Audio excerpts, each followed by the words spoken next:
Bonjour à toutes et à tous, Herman de l'équipe Kabola Swap. J'espère que vous allez bien et que vous êtes en forme et en bonne santé. Je reviens vers vous avec une nouvelle vidéo aujourd'hui pour vous présenter un plugin, un wallet électronique que vous pouvez installer sur votre smartphone, sur votre ordinateur portable et sur votre ordinateur de bureau. Donc ce wallet, c'est MetaMask. MetaMask que voici. Donc MetaMask, c'est un wallet pour les crypto-monnaies. Donc vous vérifiez bien, ici je vais agrandir pour que vous puissiez bien voir à l'écran, vous vérifiez bien que le HTTPS apparaît et qu'il y a le .io, d'accord, metamask.io. Donc vous cliquez dessus, vous allez sur le site, ensuite vous pouvez télécharger maintenant, d'accord, donc vous pouvez visiter, il n'y a pas de souci.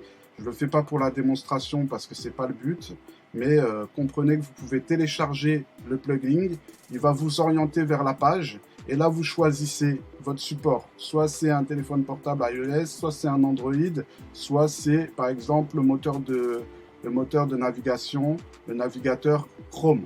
Donc là ici pour Chrome, je descends, installer MetaMask pour Chrome. Je clique.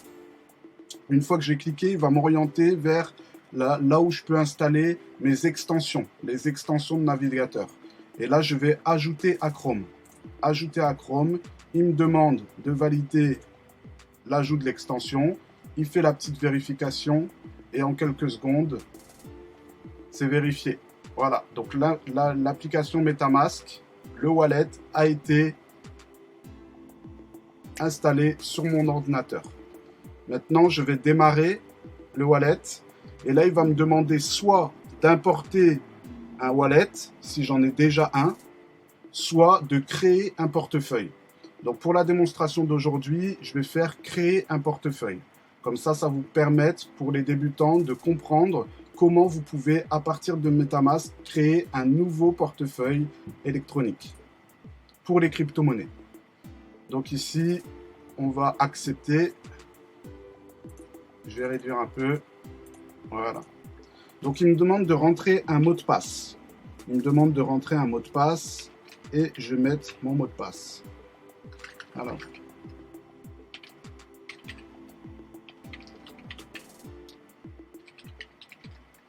Voilà.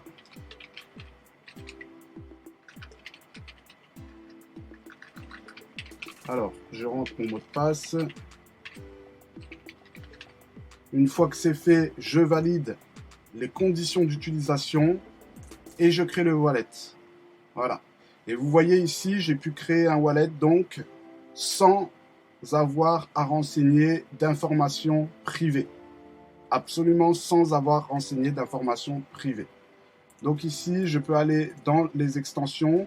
Le MetaMask, je l'épingle pour qu'il puisse apparaître. Et ici, je peux l'ouvrir. Donc une fois qu'il est ouvert, je tape mon mot de passe.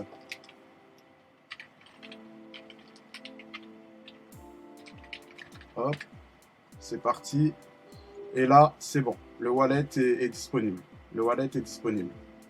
Donc, ici, alors, un instant, parce que c'est un peu, ça c'est un peu bizarre. Ça c'est un peu...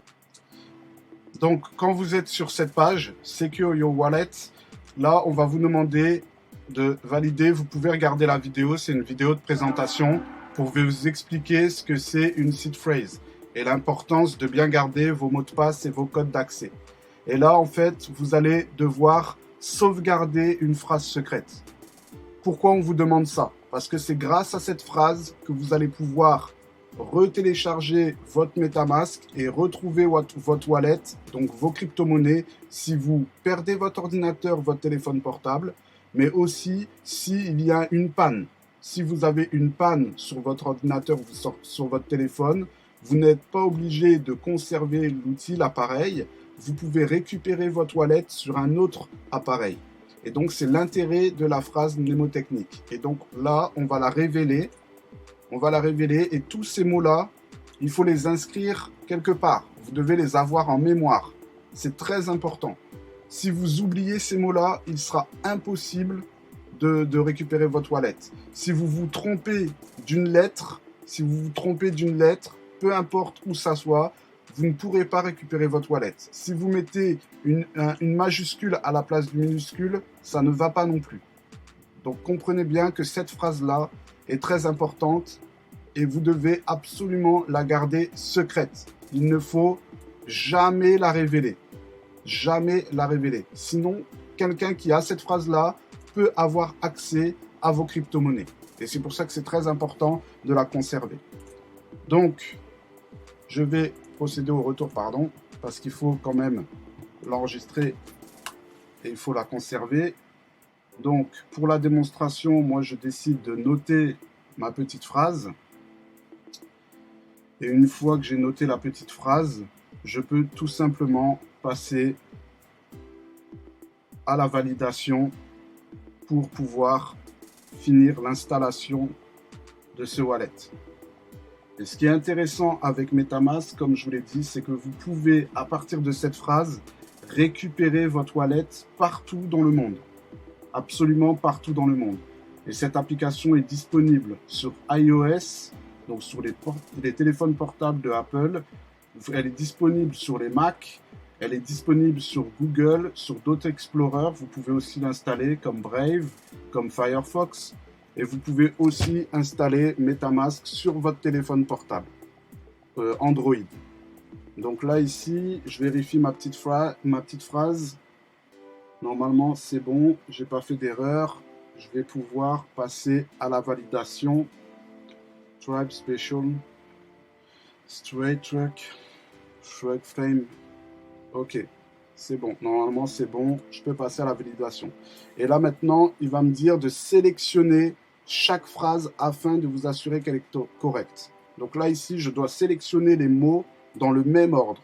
Si je ne mets pas le bon ordre, par exemple, ici, je vais essayer, je ne vais pas mettre le bon ordre. Donc là, je fais n'importe quoi. Hop. Vous voyez, je ne peux pas confirmer ici. Ce n'est pas possible. Donc ça veut dire que l'ordre est très important. Si vous ne mettez pas le bon ordre, vous ne pourrez pas valider. Et c'est pour ça que je vous dis, vérifiez bien de bien écrire votre phrase. De bien écrire votre phrase. Et vérifiez aussi que personne n'est autour de vous pour que les personnes ne puissent pas voir votre wallet. Ça, c'est très important. C'est très important parce que c'est comme ça aussi que vous pouvez être arnaqué. Bien entendu, si vous dévoilez cette phrase-là, les personnes peuvent avoir accès à vos wallets et donc à vos cryptos. Maintenant, la phrase est dans le bon ordre, je peux confirmer. Je confirme, félicitations, tout est terminé, c'est parti. Et donc là, je suis déjà sur le réseau Ethereum et ici, j'ai d'autres réseaux que je pourrais expliquer dans d'autres vidéos. Ici, Rinkeby, par exemple, c'est le réseau de test du réseau Ethereum. Donc, quand on voit réseau de test, ce sont ce qu'on appelle les testnets. Et les réseaux de test permettent aux développeurs de pouvoir mettre en place des nouvelles applications et de les tester comme si c'était dans la vie réelle. D'accord? Avec les mêmes conditions que les réseaux principaux. Et ça, c'est important pour vous, mais on détaillera ça plus tard. Maintenant, je retourne pour mon mot de passe. Je vais activer mon MetaMask. Hop. Alors. Hop.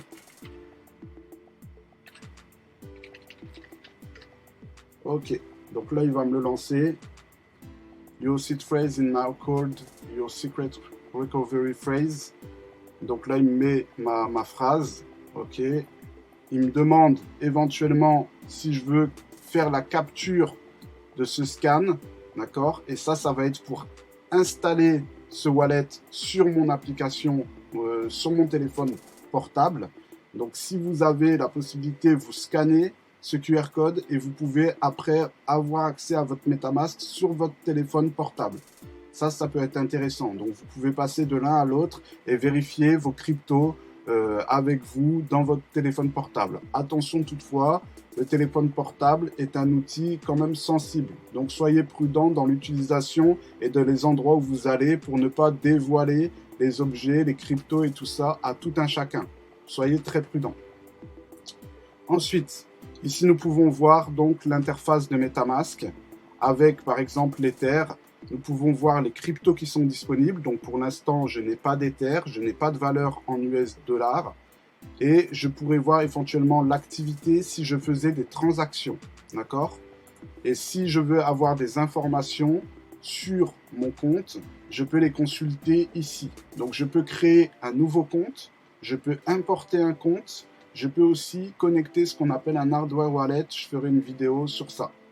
Et donc ici, vous avez les paramètres. Vous pouvez modifier l'unité de mesure, de vos cryptos, d'accord? Vous pouvez choisir des euros, vous pouvez choisir l'Ethereum classique, voilà. Vous pouvez modifier l'unité de mesure. Et ensuite, vous pouvez aussi éventuellement utiliser les Identity Blockies, les Tokens Without Balance. Voilà, ça ce sont des avantages, des petites astuces que vous pouvez avoir. Ça vous permet parfois de gagner un peu de temps et d'éviter à faire des conversions vous-même. Ici, le réseau, nous verrons ça plus tard. Le réseau, c'est intéressant parce que vous pouvez ajouter des réseaux. D'accord? Vous pouvez ajouter des réseaux. Et du coup, dans les réseaux, pour ajouter un nouveau réseau, nous avons besoin du nom du réseau. Nous avons besoin de l'adresse URL. D'accord? L'adresse URL du réseau. Nous avons besoin de l'ID de chaîne. Donc, le numéro d'identification de la chaîne. Nous avons besoin du symbole qui est représenté, qui est la crypto en fait, qui appartient au réseau. Et après, l'URL de l'explorateur de blocs. Et l'explorateur de blocs ici pour Ethereum, c'est Etherscan. Et Etherscan, c'est un endroit où vous pouvez consulter toutes les transactions crypto. Voilà, donc je vais vous montrer ici, Etherscan. Vous pouvez consulter les transactions crypto, les chaînes de blocs. Vous pouvez consulter les différents jetons qui sont de type ERC20, ERC721. Donc ça, ce sont des types de jetons. Et c'est ça le grand livre de compte. C'est ici que vous allez voir les transactions. C'est ici que vous allez voir le prix du gaz, le taux de hachage, les difficultés. Et si vous tapez des noms de contrats ou des noms de tokens, vous allez pouvoir voir toutes les transactions qui se font, par exemple, avec le Tether. Si je prends le contrat du Tether, hop. Donc je peux voir tous ceux qui possèdent du Tether. Voilà, tous les titulaires de Tether. Il y en a 3 millions à l'heure actuelle. Plus de 3 millions. La capitalisation boursière du Tether. Voilà. Plus le prix, la valeur en dollars du Tether. D'accord. Le site officiel ici. Le site officiel ici. Et puis les différents profils réseaux sociaux parce qu'ils les ont intégrés. Et là, vous voyez toutes les transactions en Tether et les quantités de Tether échangées, envoyées. D'accord? Et c'est très important de comprendre ça. Pourquoi? Parce que là, vous comprenez que vous avez une blockchain sur laquelle apparaissent toutes les informations comptables. Toutes les informations comptables. Et c'est infalsifiable. On ne peut pas revenir en arrière. Donc, quelqu'un qui vous dit « je n'ai pas reçu l'argent » alors que vous voyez que la transaction a été validée, c'est bizarre. C'est bizarre. Par exemple, si je vais sur cette adresse-là, c'est l'adresse d'une personne qui a envoyé, vous voyez, on voit. Donc, elle a envoyé des Tether. Là, elle a reçu des Tether ça vient chez elle, et là, en dehors, elle a renvoyé les Tether. Voilà. Et ça, c'est important à bien comprendre. Parce que là, ici, quand vous voyez, c'est validé et on ne peut pas revenir en arrière. Ça veut dire que les personnes qui ont effectué la transaction ne peuvent pas dire que ça ne s'est pas produit. Voilà. Et donc, si c'est validé, c'est validé. Si ce n'est pas validé, on le verra apparaître en rouge, normalement. Donc ça, c'est intéressant. Et vous pouvez avoir différentes informations après sur le contrat. Voilà. Il y a pas mal de petites choses que je détaillerai plus en amont ultérieurement. Donc voilà un peu Etherscan. Voilà un peu MetaMask. Vous présentez rapidement ici, par exemple, la sécurité de confidentialité. Vous pouvez révéler vos mots. Pour révéler vos mots, vous allez rentrer votre mot de passe. Et en fait, quand vous faites ça, alors, un instant, j'ai dû me tromper. Quand vous révélez votre mot de passe, ce qui va se passer, c'est que vous allez pouvoir voir apparaître la phrase. Ah, j'ai dû faire une erreur quelque part. Un instant. Voilà. Et donc là, vous voyez, il me remet la phrase. Et c'est pareil. Donc ça veut dire si j'ai accès à mon MetaMask, je peux retrouver la seed phrase si je ne l'ai pas enregistré. Mais par contre, si vous perdez le mot de passe, vous voyez, si ici par exemple, donc là je vais me bloquer. Là ici, je me bloque, donc je mets déconnexion. Il se déconnecte. Et si ici par exemple, je me trompe de mot de passe, je ne peux pas avoir accès. Donc si j'ai perdu mon mot de passe, mon seul moyen de pouvoir avoir accès, c'est de importer donc à partir d'une seed phrase. Et là ici par exemple, je vais mettre la seed phrase, donc c'est le mot de passe qu'on m'avait donné. D'accord? C'est le mot de passe qu'on m'avait donné et c'est ça que je vais venir mettre ici. Donc tous les petits mots qu'on m'a demandé de conserver précieusement, je vais pouvoir les inscrire ici et retrouver mon wallet si j'ai perdu mon mot de passe. D'accord? Voilà. Donc n'hésitez pas, vous nous poserez des questions, pour qu'on puisse vous aider pour le faire, il n'y a pas de problème. Voilà. Donc là, j'ai mis ma seed phrase. Donc là, normalement, il n'y a pas de problème, tout est bon. J'ai vérifié 2 fois, 3 fois. Ok, tout est bon.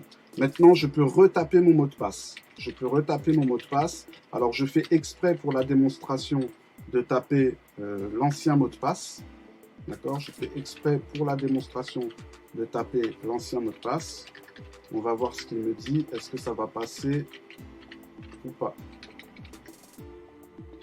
Voilà. Donc là, les mots de passe semblent correspondre. Restaurer. Hop, et il me le restaure. Vous voyez? Voilà. Et là, j'ai récupéré mon mot de passe. Alors ici, il y a quelque chose de très important aussi. Là, ici, on vous propose de copier dans le presse-papier. Ça, c'est l'adresse publique. C'est la seule information que vous devez partager aux personnes qui vont vous envoyer des crypto-monnaies. C'est la seule information. D'accord? C'est très, très, très important de prendre en compte cela. Il n'y a pas d'autres informations envoyées. Votre seed phrase, votre mot de passe, c'est pour vous. Vous les gardez précieusement. D'accord? Vous gardez précieusement vos mots seed. Ça, vous le gardez précieusement. Et une personne qui veut vous envoyer des crypto-monnaies, vous copiez et vous lui envoyez l'adresse dans le réseau de votre choix. Mais c'est uniquement cette adresse qu'il faut copier. Vous pouvez aussi la retrouver normalement. Bon, là, elle apparaît directement. Là, peut-être dans le MetaMask. Voilà, quand je clique sur le petit renard, la petite fenêtre s'ouvre. Et là, vous pouvez aussi copier l'adresse. D'accord? Donc là, ici, je copie. Voilà, elle est copiée. Si je veux ajouter un nouveau jeton, je peux. Je peux ajouter un nouveau jeton. Et par exemple, je peux avoir du Wrap BTC. Voilà, là, je peux retrouver un peu. Alors, le Wrap BTC, c'est un équivalent du Bitcoin sur le réseau Ethereum. Donc, c'est pas du Bitcoin. C'est un équivalent, mais adapté pour le réseau Ethereum.